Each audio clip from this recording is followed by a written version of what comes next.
หัวโล้น นะครับ Artlist.io แต่กล้องนะ การซื้อสาลีเกิดขึ้นทอดแล้วใส่สมบูรณ์ข้าวสมบูรณ์ที่สำหรับประเภท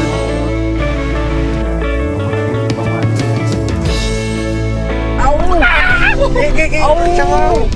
สำหรับผู้ใดที่โอ้เสียงปืน กินเป๊ปซี่มีการซุ่มแซวกันทางหลังรถเอาสบายดีท่านผู้ชมวันนี้เช้าวันที่12เรากำลังเดินทางที่ไซสมบูรณ์กับไอ้น้องอิตซีเลยเด้อครับบรรยากาศระหว่างทางสิเป็นยังไงก็ติดตามรับชมกันเด้อบรรยากาศไอ้น้องเขา ไอ้น้อง เอาโอเคเจอกันไซสมบูรณ์ จัดไปไปรุ่น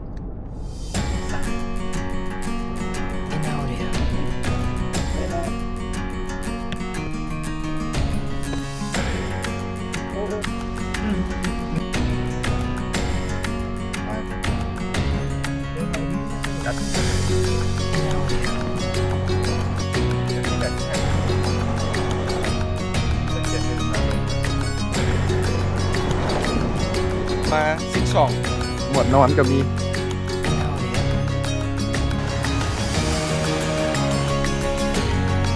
กันมาอันนี้ผม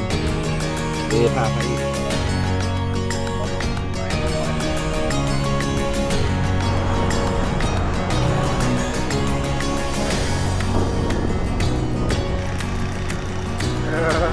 บายกล้องนะ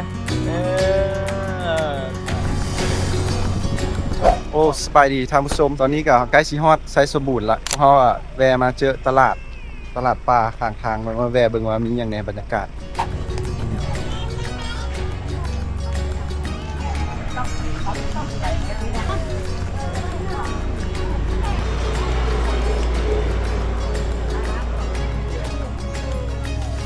กำลังมีการซื้อสาลีเกิดขึ้น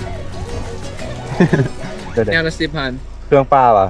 หมักไฟบ่มันออกส้ม เซตีเขากินสาลี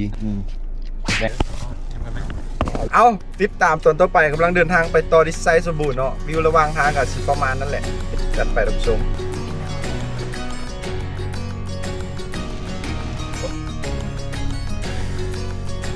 เรียบร้อยวิวบรรยากาศมันเพิ่นสุดท้ายในที่สุดเขาก็เดินทางกันมาฮอดที่แขวงไซสมบูรณ์แล้วเนาะตัวนี้ก็จะเป็นแลนด์มาร์คของเพิ่นแลนด์มาร์คที่ว่าหลายคนมาจอดถ่ายรูปแล้วก็ไปเจอกันในเมืองเลาะกินข้าวแล้วเช็คอินโรงแรมเบิ่งเพราะว่ามามื้อนี้ยังบ่ได้จองได้หยัง ๆ เอาครับ มามื้อนี้ น้องเฮาเอาเซลฟี่ก่อนก็ได้เซลฟี่ก่อนโอเค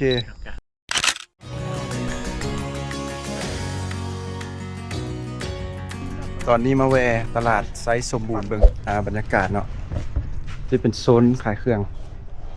รอเบิ่งแนวกินเบิ่งก่อนโอ้ก็ได้อยู่เดี๋ยวสิว่าสิมีแนวกินบ่ล่ะ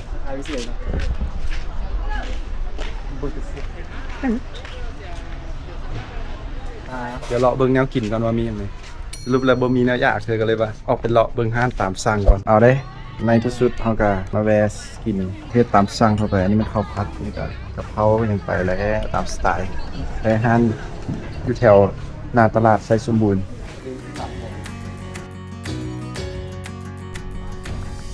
เอาตอนนี้เราแม่นได้ที่พักละเป็นพักเมืองหนาวเนาะจะตั้งอยู่ทางสิไปถ้ำเจ้าอนุวงศ์เลยตัวนี้พาไปเบิ่งบรรยากาศภายในห้องนอนจะเป็นห้องเตียงเดียวแต่ว่าเป็นห้องเตียงเดียวมีแอร์กับมันจะมีห้องบ่มีแอร์ก็มีภาพในห้องก็จะประมาณนี้มีแอร์มีอย่างให้เอาน้ำร้อนน้ำเย็นครบให้ได้ใช้มีแอร์มาเบิ่งหมู่เฮา3คนบัดนี้กำลังต่อรองราคาอยู่นี่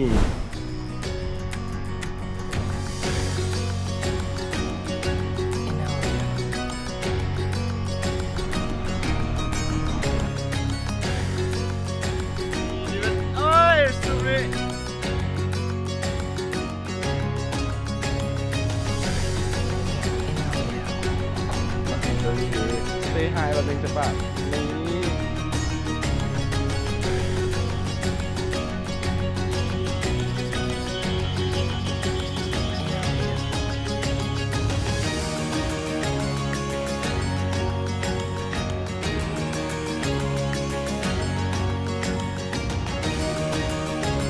เข้าไปทำก่อนหรือที่หลัง บ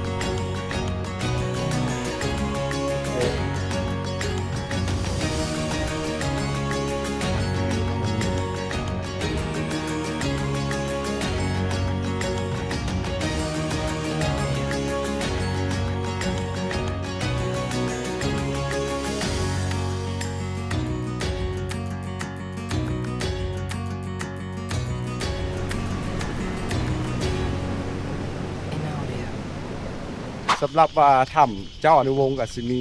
รายละเอียดประมาณนี้เลยเนาะเข้ามาแวะชมเบิงเยี่ยมยามถ่ายรูปเล็กน้อยตอนนี้ครับกำลังเดินทางไปต่อที่ภูหัวโลดเดี๋ยวไปเจอกันเบิงวิวบรรยากาศยามแรงจัดไปท่านผู้ชม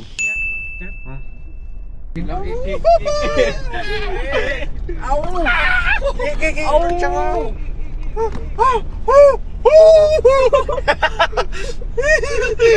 สูงเนาะ รถจักรของรุ่นน้ำเผา มันว่ายเลยนะเมื่อกี้ไปพูดน้ำมาทางจากคุณโดนซีเมนต์เนี่ยมันบ่งบอกกันขนาดใส่หายยังอืดโอ้ซีนี่มันอันตรายนะปอโถของป่าโถ โอ้นี่เลี้ยวออกหมูแทบมัน เลี้ยวขวาเลี้ยวขวาเลี้ยวขวาเลี้ยวขวา พอแล้วหัวโลน โ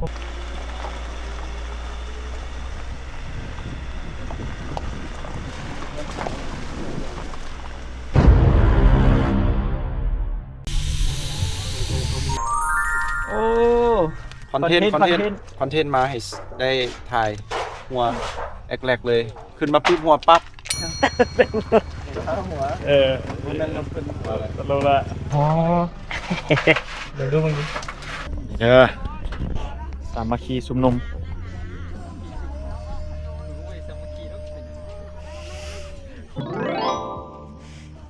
น่าจะมีอยู่ ไม่โวยได้อันนี้ได้น่ากัน เอาสามัคคีได้โอเคให้เก็บไว้บักตีนี่ของแท้เลย ตอนนี้เราเป็นเปลี่ยนยางเรียบร้อยบ่ทันได้เฮ็ดหยังสิลงไปแต่งรถก่อนแล้วสิมื้ออื่นขึ้นมาใหม่ โอเค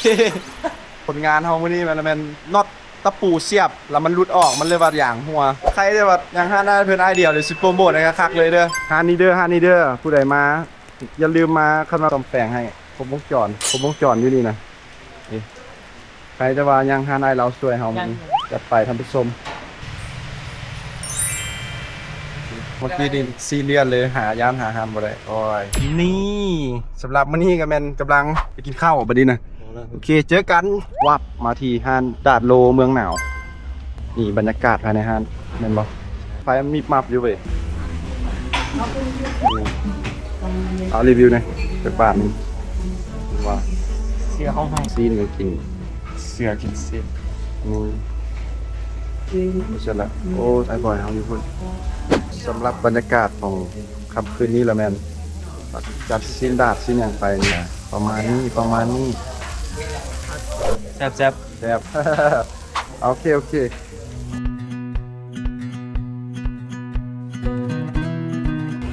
กินยัง เดี๋ยวตามบุกก่อนนี่ก็ถือว่าอย่าไว้สปินซอย30 กับแม่กับพวก เด้อกูใจสิบาเลยเอาบักนี้เอาอีกละมัน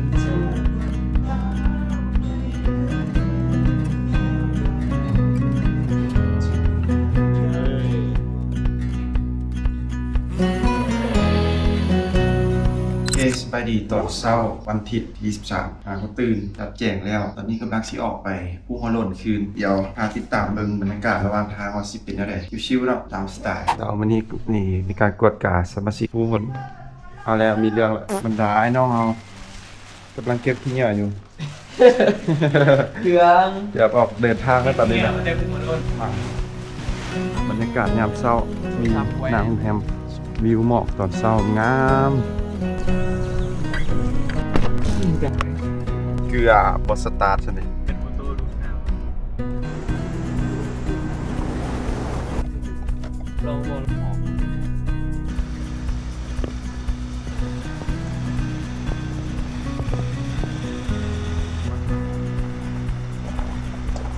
ย่านมือหน่อย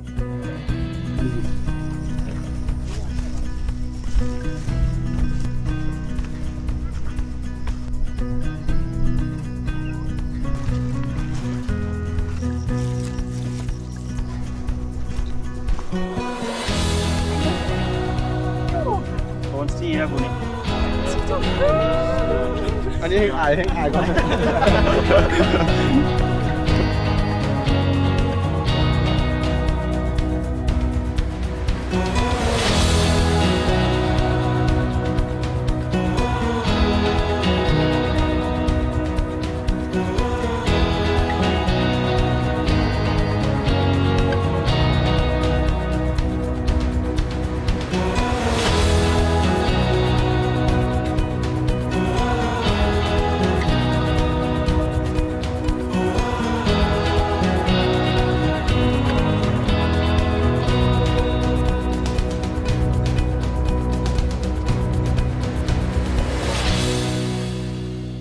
ตอนขึ้นว่ายากละตอนลงว่าสั้นแล้วเดี๋ยวเซิร์ฟเอานะ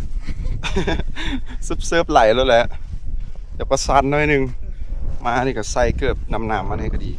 เมื่อกี้นี่เพิ่นสไลด์ บ่ทันซ้ำ กดกล้องบ่ทัน เสื้อเลยคนกล้อง เกิดมีการเหี่ยวเกิดขึ้นอยู่ลุม เอาลงจากหัวโลนมาแล้วจัดกะเพราไข่ดาว ก่อนเดินทางกลับบ้านจะสิประมาณนี้แหละกินข้าวก่อนโอ้ยไอ้น้องเฮา ครับ นี่มาช่วยเหลือกันเห็นปะดิเปิดขอครบช่วยเหลือเลยผมบอกไอ้ค้าของน้ำบ่ได้มือซับไม่แม่นตัวนี้แหละต้องตั้งตาเดี๋ยวเอ้าคือได้ครับ มันต้องเป็นเจ้าของกับเจ้ามาขายให้เอาบ่แม่นโอ้ยเอาสัมภาษณ์หน่อยนะพี่ ต้องบิดจำๆเลย โอ้กูยันมันสิหลุดกูเลยให้มึงยู้เข้ามา ดีแต่เมื่อเอาโทรศัพท์ไปเนาะว่ามันจะกูท่าอยู่นั่นแหละแล้วเพิ่นเป็นลมในห้องน้ำบ่สบายดีเนาะท่านผู้ชมตอนนี้เราแม่นกำลังออกเดินทางกลับบ้านเป็นที่เรียบร้อยแล้วเพราะว่าก็อยู่นี่เป็นเวลา2 มื้อเรากำลังเดินทางกับนครหลวงเวียงจันทน์สำหรับผู้ใดที่โอ้เสียงเปิด กินเป๊ปซี่มีการซุ่มแซวกับทางหลังรถก็สำหรับผู้ใดที่ว่าเบิ่งคลิปเฮามาแต่ต้นจนจบก็ขอขอบใจบรรดาทานทั้งหลายแล้วก็อย่าลืมกดไลค์กดแชร์กดติดตามไปพร้อมสำนั้นแหละฮักแพงสุขคน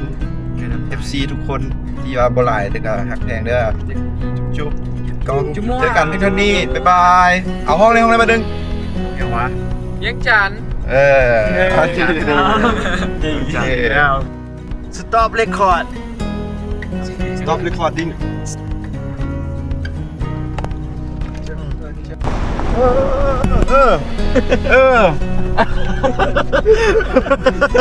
ลืมว้าวเขียนเพิ่นสบอทางชนะอีก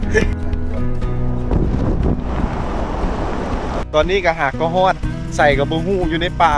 เบิ่งบรรยากาศระหว่างทางมาสั้น ขนาดมนุษย์ใหญ่ได้ ร้อนๆนะเรื่องใดบรรดาสหาย เปียกตก เบิ่งไอ้บอยเขาบางทางก็จะประมาณนี้เลยจะเป็นทางปูยางแล้วเป็นได้เสียเต้เฮาซื้ออย่างมื้อนี้โอ้บรรยากาศข้างหน้าเนาะงามหลาย แต่มือเลยบ่เห็นมันแต่มือลองมึงอีกมีฝ่ารุ่นว่ะไปเว้ย เซ็งกินกันหรือเปล่าเลย ไปกระทรวงจังไว้จะมาตีมาละนี่เจดีโอร้องเพลงกันปาดซูมาดิผู้หัวโล้นเอาเมนู ผู้หัวโล้น น่าฮักแท้ว่าสิ เพลงแค่เอาลงนะชีพ ได้มาห้องน้ำกันบอก